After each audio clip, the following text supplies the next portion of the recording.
Does the number of moles of reaction products increase, decrease or remain same when each of the following equilibria is subjected to a decrease in pressure by increasing the volume? अगर आप volume increase कर रहे हैं तो क्या होगा? That's very interesting. Volume increase कर रहे हैं तो एक बात पक्की है कि कॉन्सेंट्रेशन जो है वो डिक्रीज होते हैं. वॉल्यूम इंक्रीज होता है, नंबर ऑफ मोल्स तो सेम रहते हैं, लेकिन कॉन्सेंट्रेशन डिक्रीज होते हैं. आप प्रेशर डिक्रीज कर रहे हैं basically by increasing the volume. क्या होगा इन सबका, इसे हमें एनालाइज करना है. जब भी कॉन्सेंट्रेशन डिक्रीज होगा तो क्या होगा? आप Kc की वैल्यू देखिए. Kc की value concentration of PCl3 into concentration of Cl2 divided by concentration of PCl5 होता है. कॉन्सेंट्रेशन डिक्रीज होने से क्या होगा? आप थोड़ी देर के लिए देख सकते हैं सभी का कॉन्सेंट्रेशन सेम फैक्टर से डिक्रीज होगा. अगर वो फैक्टर x है तो यह x फैक्टर से डिक्रीज हुए. x को कैंसिल कर दीजिए, एक x बचेगा, मतलब वो x लेस देन 1 है ऑब्वियसली. तो k की वैल्यू जो है, k is always a constant. k का वैल्यू कभी चेंज नहीं होता. लेकिन जो q का वैल्यू है, q का वैल्यू भी यही होगा, न्यूमेरिकल एक्सप्रेशन यही होगा. q की वैल्यू जो है डिक्रीज हो जाएगी. If q is less than k then what will happen? q अगर लेस देन a है तो बैकवर्ड डायरेक्शन में रिएक्शन होगा, सॉरी फॉरवर्ड रिएक्शन होगा,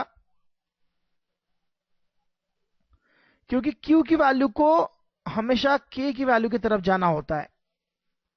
और Q की वैल्यू इंक्रीज तभी होगी जब इनके कॉन्सेंट्रेशन फिर से इंक्रीज हो. और इनका कॉन्सेंट्रेशन कब इंक्रीज होगा? क्योंकि Q की एक्सप्रेशन भी यही होती है. Q की एक्सप्रेशन यही होती है, लेकिन यहां पर ये जो कॉन्सेंट्रेशन होते हैं ये एनी इंस्टेंट पर लिए जाते हैं. K की वैल्यू में हम यह जो वैल्यू सब्स्टिट्यूट करते हैं कॉन्सेंट्रेशन की, यह इक्विलिब्रियम कॉन्सेंट्रेशन होते हैं. तो इक्विलिब्रियम पर Q और Q की वैल्यू सेम होती है. तो रिएक्शन कोशेंट की वैल्यू अगर आपको K की तरफ ले जानी है, मतलब Q की वैल्यू को आपको इंक्रीज करना है, तो न्यूमरेटर को इंक्रीज करना है, मतलब फॉरवर्ड रिएक्शन होना चाहिए. इस पर्टिकुलर केस में फॉरवर्ड होगी. और यहां रिवर्स फॉरवर्ड से मतलब नहीं है. यहां आप देखिए कि ज्यादा नंबर ऑफ गैसेस मोल किस डायरेक्शन में आपको मिल रहे हैं. ज्यादा नंबर ऑफ गैसेस मोल्स आपको फॉरवर्ड डायरेक्शन में मिल रहे हैं. वॉल्यूम जब भी इंक्रीज होता है ऐसा ही होता है. यहां पर यह सॉलिड है, यह गैस है और यह सॉलिड है.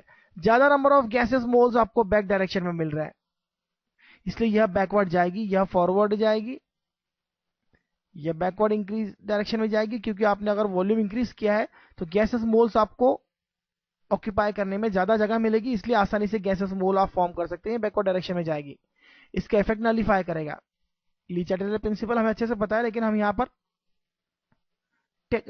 इन terms of mathematical factors, physical factors की टर्म में हम ले सकते हैं इसे.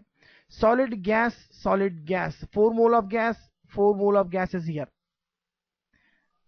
No change in equilibrium concentration, no change in equilibrium concentration values में कोई चेंज नहीं होगा.